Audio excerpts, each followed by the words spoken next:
The FBI in Peace and War, ordinarily heard at this time throughout the year, is taking its usual summer vacation and will return to CBS 2 weeks from tonight on September 1st. Broadway's My Beat. From Times Square to Columbus Circle. The gaudiest, the most violent, the lonesomest mile in the world.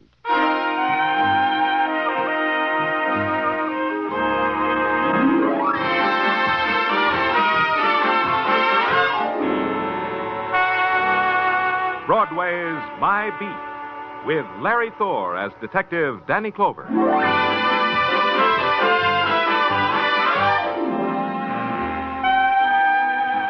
Broadway, where you can take a bus ride into the summer evening and make believe it's a dreamboat. Then, Broadway's as innocent and nostalgic as carousel music. But if you walk, you can get hit in the face by a guy fishing for nickels under a grating. Then you can't make believe anymore. But either way, it's Broadway. My Beat.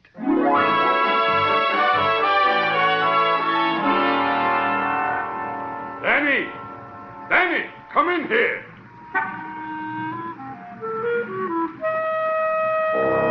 The big voice that boomed through the afternoon heat belonged to Silks Bergen. Him, the heat couldn't bother. There wasn't enough of it. Silks was a jockey, about 5 hands high, and with a wet saddle he might have scaled 110.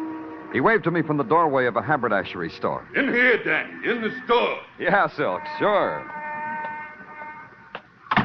I've been waiting. I said I've been waiting for you to pass by, Danny. What's the matter with your voice, Silks? You're down to a whisper. Laryngitis. Had it for a week. Hey, Danny, I wanted you should meet a friend of mine, Joe Murdoch. Say some hello to Danny Clover, Joe. Hello, Mr. Clover. Joe? Joe's 6'6" and speaks like a tenor. You should know about things like that, Danny. Is it possible? Joe, go buy me a shirt over there. I got to talk to Danny. Sure, Silks. The lavender or the polka dot? The dots, Joe, the dots. Can you hear me good, Danny? My voice has got so far to go from down here from me to up there to you. I'll listen close.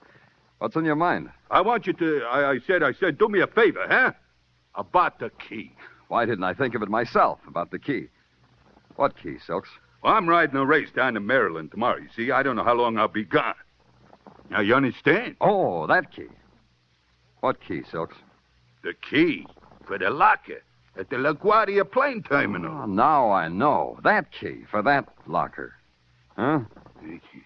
I got a parcel check there. I ain't got time to run down for it now. It begins to dawn, Silk. Yeah, sure. So if I ain't back tomorrow night, how about having one of your boys who's on duty down there pick it up, huh? Yeah. And you hold it for me. Yeah. That'll save me rental, and it'll make us even for them riding lessons I give you in Central Park. Okay, Silks. Give me the key. Yeah, thanks, Danny. Here. And now, don't lose it. Don't worry about it. I'll put it right here on my ring. By the way, what's in the parcel? Just some of my riding silks, Danny. What else does a jockey own?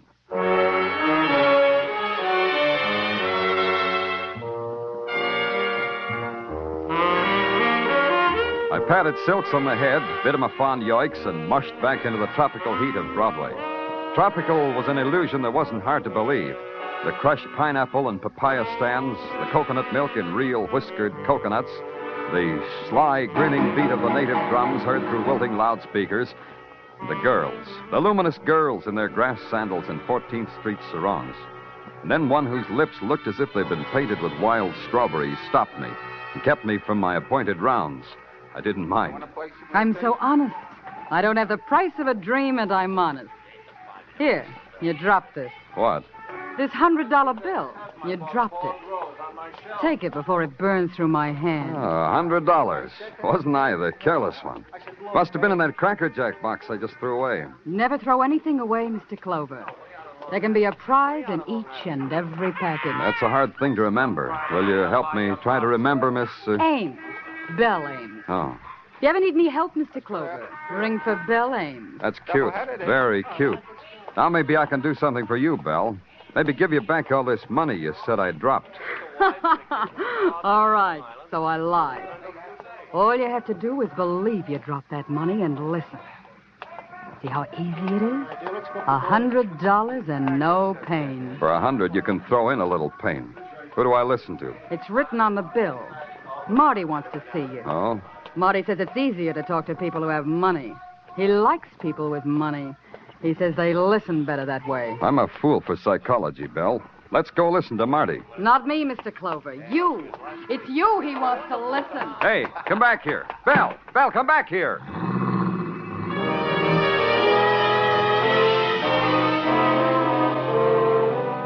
The heat melted her into the crowd and then into a cab. And I was left standing there with the after scent of a perfume I'd never smelled before and a $100 bill I'd never held before. I inhaled both of them. They added up to the acrid odor of a bribe. I had to find out why. 42nd Street, the address on the bill said. I decided to walk. Somewhere between Broadway and the number I was looking for, the honky-tonk started. And at the corner where women's high heels clack more slowly and the handouts become more frequent, I took a right turn into Limbo. 2 blocks down was what I was looking for. The Last Paddock Hotel, room 16. Come in. Come right in. Your name, Marty? Yeah, that's my name, and these are my boys, Tinker and Dolly. Say a greeting to the police, boys. Police? Gee. Police. Golly day. Boys are from out-of-town police like me. The word don't impress us. You gonna give me some more money, Marty? Maybe. Maybe money, maybe trouble. Guy has a hard time figuring which is which these days. What you trying to buy, Marty? Talk. I'm buying words like I'm an editor. Marty's a kick, ain't he, Tinker? He's a regular comedian. Your floor show stinks. Well, they ain't really working, police. So let's stop playing footsie, huh? We got business, me and you. About an hour ago, police, a little guy hailed you into a haberdashery shop. He's got a message for you. What kind of message did he have? You should have heard. All you need, Marty, is a long, thin ear. Hey, the police is a kick, too, Dolly. A jolly boy, real jolly. What did Silksbergen tell you, police? Who? Now, look, I got time. Time, patience. Let's do it again. Silksbergen, what did he tell you? You looking for a tip on the horses? I got a tip. You're it. Only you look sad for a win. You look like hardly anything at all. Show him the gun, will you, Dolly? Yeah. Look, Mr. Police, this is a gun. Golly day. Let me have it, Dolly. Yeah. Here, Marty. Now, what did Silksbergen tell you, police? Marty, you go to movies to see how gunsels act in this kind of situation? Yeah. Yeah, in a movie. Now, how did you know? Dolly, Yeah? show the police the second reel. Yeah, pleasure. A great big pleasure. You know the language better than that, police. You might say something. Your 2 muscles and your gun make me bashful. Stage fright, huh? Dolly. Yeah. Hey, Tinker, this is fun. Yeah. You can play too, Tinker. Yeah, such a jolly guy. Playing movies with a jolly guy. A jolly guy.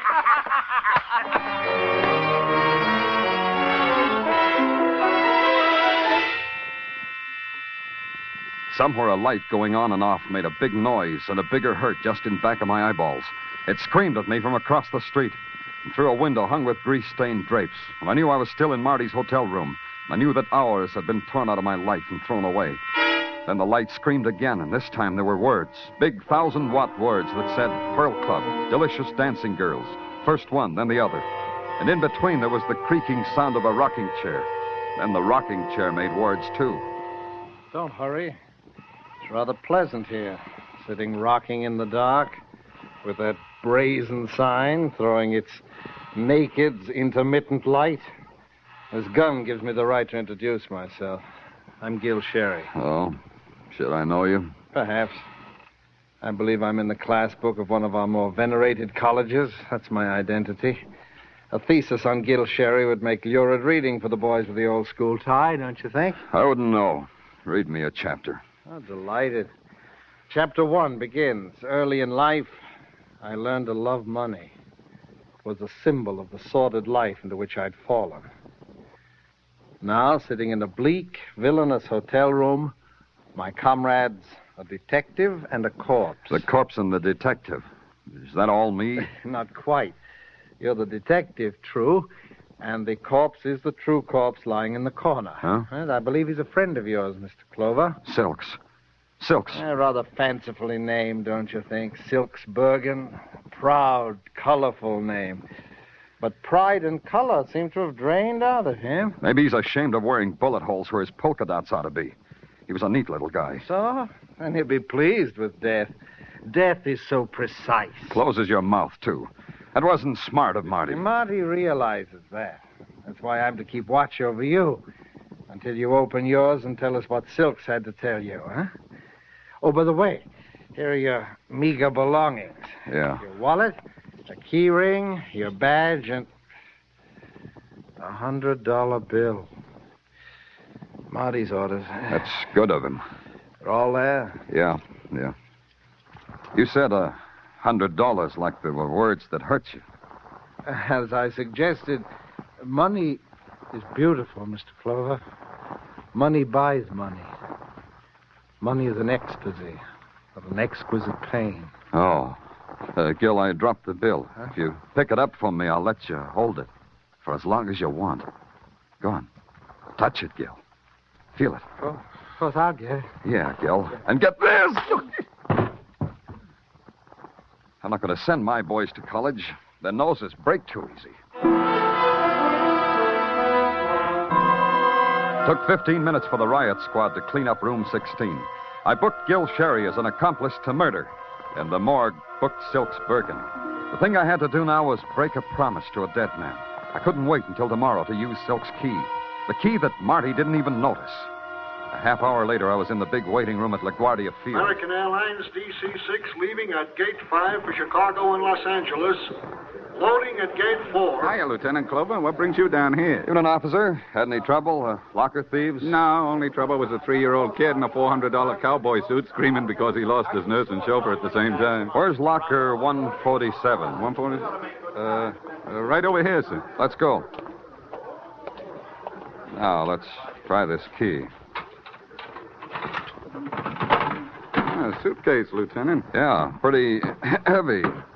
Something you're looking for? Hold on a second. As soon as I get this open. Holy... all that dough. 10s and 50s and 100s. Yeah. What could be bought with that? It's been bought, officer. A lot of blood. Bought and paid for.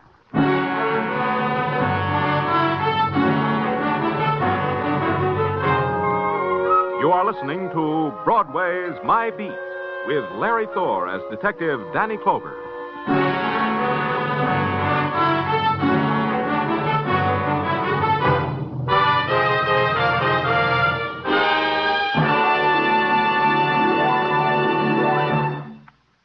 Practically all of Casey, crime photographer's adventures are summed up in the title of tonight's show, Big Danger. If you haven't met this ace newspaper cameraman, his pretty assistant, and Ethelbert, the merry bartender, if you're looking for a top-rating thrill show, be sure to hear this latest of crime photographer's adventures. Along with Escape, which tonight will present Irvin S. Cobb's Snake Doctor, crime photographer is heard on most of these same CBS stations. Now back to Broadway's My Beat.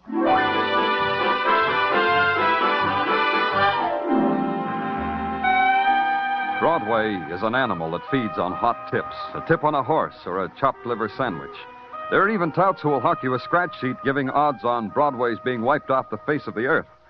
And sometimes the tips pay off, like the one not to put your $2 on jockey Silks Bergen because Silks was dead and his handicap was a chest full of bullets. Or maybe his handicap was a heavy $100,000 left in a pasteboard suitcase in a public locker. It didn't make sense for Silks to have that kind of money. Even to sane, sensible, sensitive Sergeant Tartaglia, it didn't make sense. It don't make sense, Danny. Silk's with $100,000 left kicking around. That's not like him. Yeah. Got a cigarette, Tartaglia? I put a carton in this desk drawer a week ago, and I haven't been able to open it since. Oh, here, let me try, Danny. It's stuck, Tartaglia. Just give me a cigarette. Danny, my wife, Mrs. Tartaglia, says I am the best opener of stuck drawers she ever saw. Give me a cigarette. Yeah, sure. Here, Danny. Hey, and how about some circus peanuts to munch while we're thinking? When do you have time to go to circuses, Sergeant? Oh, not me, Danny. Wasn't me, it was my kid. Yeah, there was a street carnival on Mulberry Street, so it was my kid. Okay. You know, for a minute there, Danny, I thought you were munching me out. All right. Playtime's over, Sergeant. We had any reports that anyone is shy $100,000? No, Danny. The money has been reported neither lost, stolen, nor strayed. Did you check whether Silks made any bets that would have got him that kind of money? Yeah, Danny. The word from our stoolies is that no bookies is out that kind of dough. Not out the Silks, anyway. The word also is that Silks didn't have a wrinkle deuce to bet on his own name. Yeah. What do we got on the man they call Marty? Not a thing. Aside from his autographed $100 bill. No, we can't find him, Danny. We can't trace him from no place to no place. Danny, you feel all right from that beating? I've had it better. Sergeant, what's on Bell Ames? Likewise. It's an empty day with a hole in it, isn't it, Tartaglia? Yeah. Huh? If you want me, I'll be in Gil Sherry's cell. There must be somebody who can tell me something. Anything.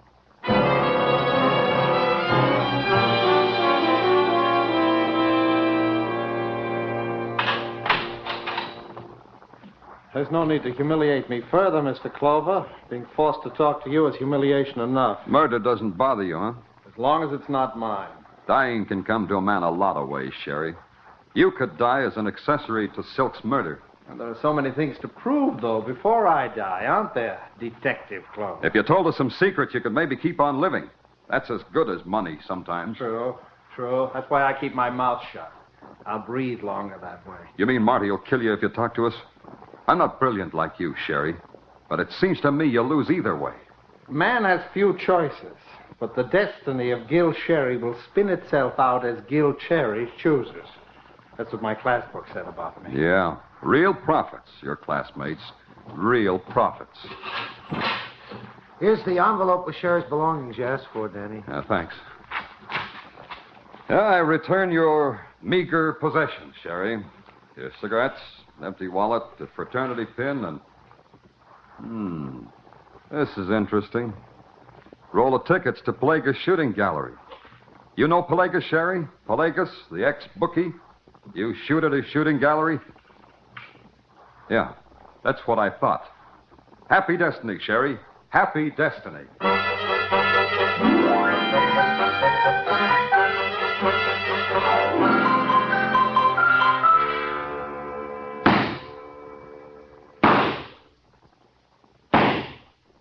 Oh, Pelagus, keeping in trim? Pardon me, Danny. You're in my way. Oh, sorry. Nice shot. You angry at somebody? What's on your mind? Guy named Marty? Yeah. You like that shot? Makes me quiver with excitement. You think I hit that duck twice before it sinks? I doubt it. See what I mean? You still booking races, Pelagus? I got caught once. You still booking? You're in my way again. Try getting used to it, Pelagus. Try this. Where would Silk's Bergen get $100,000? Yeah. Where? From you? Oh, yeah, from me. From Pelagus. I give people $100,000, eh? That's why I'm running this stinking shooting gallery, because I give such big prizes. You hit that duck, Lieutenant, I give you $100,000 prize. Is that what you mean? Hold No, tell us. To ne vrani Joe Murdoch nese stopotami. Peti manos. Oh, Peti manos. Joel Murdoch. Joel Murdoch. Silk's friend, the big guy with Silks in the haberdashery. Pelagus, what's he saying about Joe Murdoch? It's hard to explain. Hard, huh? Like this. Joe Murdoch was fished out of this river. Murdered. Don't spare me that last either. What did you say? May he rest in peace. Yeah. See you around, Pelagus. Pure scene of thoughts. Danny Clover.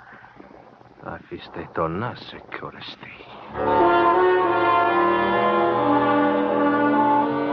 was a thought I had to think. That pal Joey Murdoch was dead for the same reason that Silks was.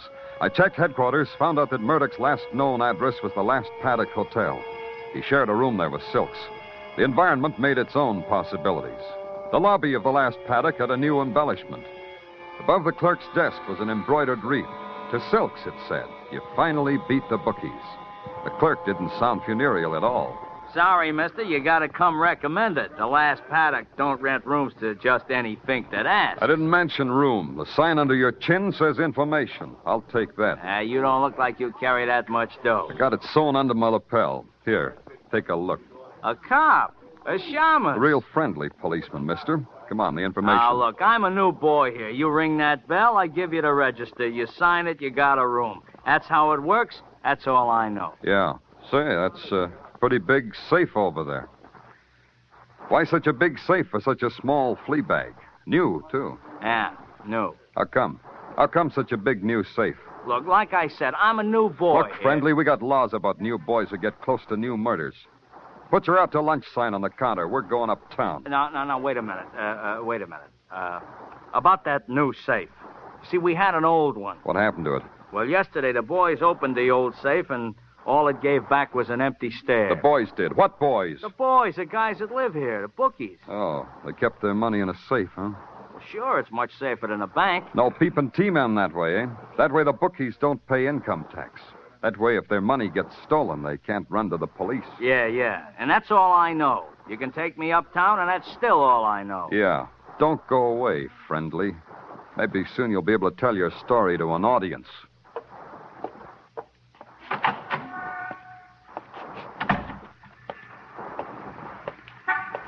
Get in the car, Clover. Well, Marty. Good seeing you, Marty. I've been looking all over for you. Get in the car, Clover. Dolly's looking at you with a gun pointed to where your badge might be. Now just get in the car.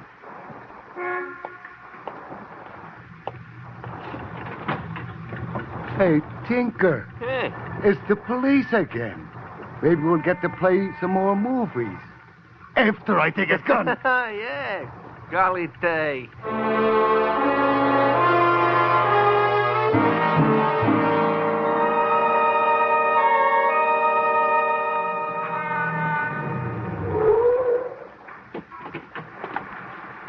You'll play later, boys. Wait out here. Oh, Marty. Wait! This way, police. In that house. 2 murders, eh, Marty? How does a guy feel when he's murdered 2 men? A good feeling. I like it. Open the door. Yeah. There's someone I want you to meet again, Clover. In here. Mr. Clover. Mr. Danny Clover. You mind if I blush with joy? You can still think of a reason to blush, Belle? Such pretty words for a man who's nearly dead. You got one chance, Clover. The dough, the $100,000. Where is it? First, I'm going to tell you something about Marty, Belle. He had that money and he didn't know it. What? What's he saying, Marty? You tell us, Clover. Belle, when Marty had me worked over, he should have taken a look at my key ring. One of the keys was for a locker. Locker, money. Marty, how could you be so stupid? Answer the policeman, Marty. So I made a mistake, Belle. Don't worry. We got the police. We'll get the dough. $100,000, Marty, like that, right under your nose. Oh, Belle, you picked yourself a dull playmate. You can't afford a playmate who makes mistakes, Belle. Marty, you fool. You stupid fool.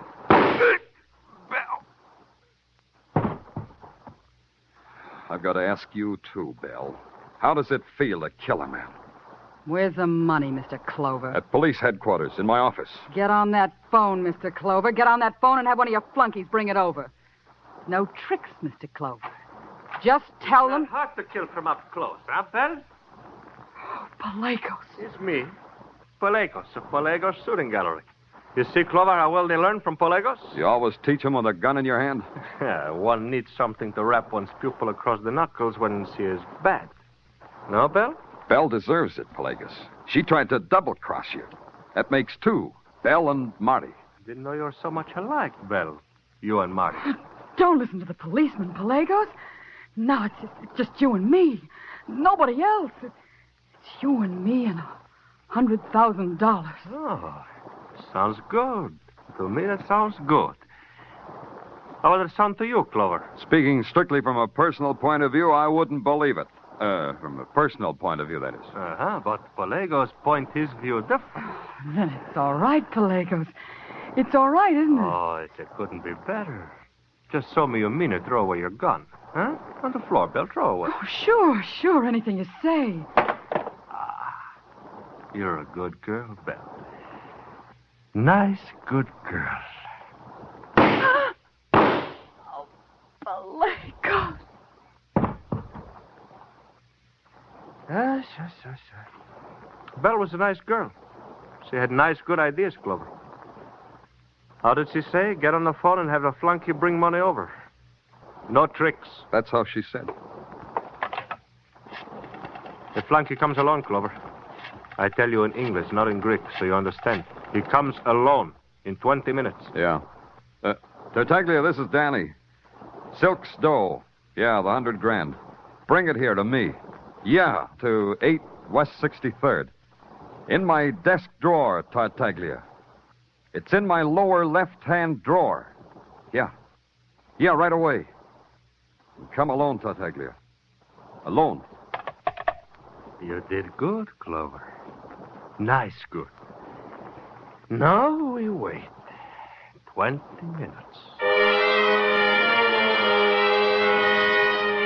20 minutes, the man said.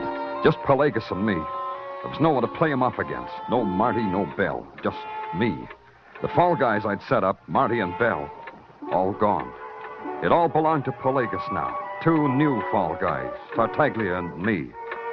A few more minutes, the man said. Mostly, the man watched the clock.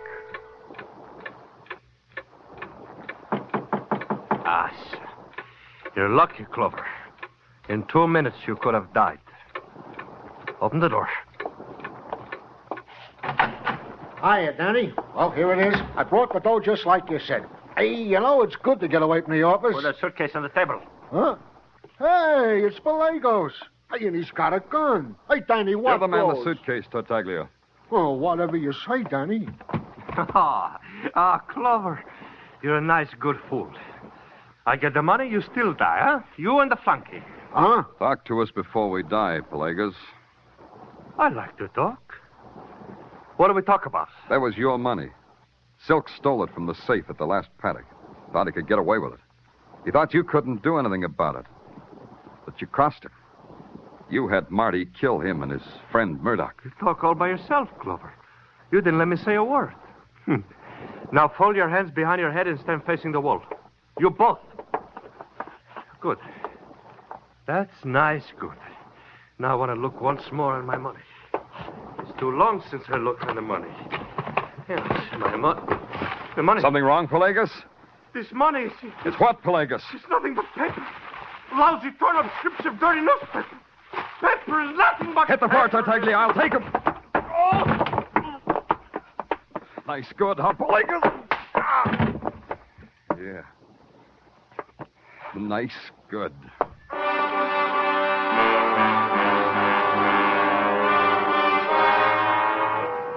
First, I kissed Tartaglia on the top of his bald head, because today that's where his brain was. My lower left-hand desk drawer had been stuck for a week, and he'd gotten the cue. Dolly and Tinker, they were sitting outside, just like Marty told them, right in the middle of a police net, just like Tartaglia had arranged.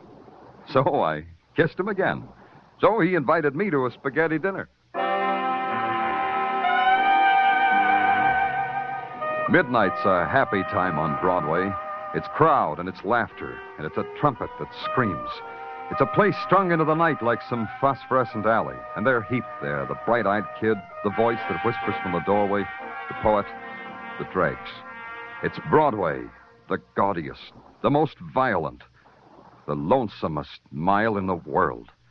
Broadway, my beat.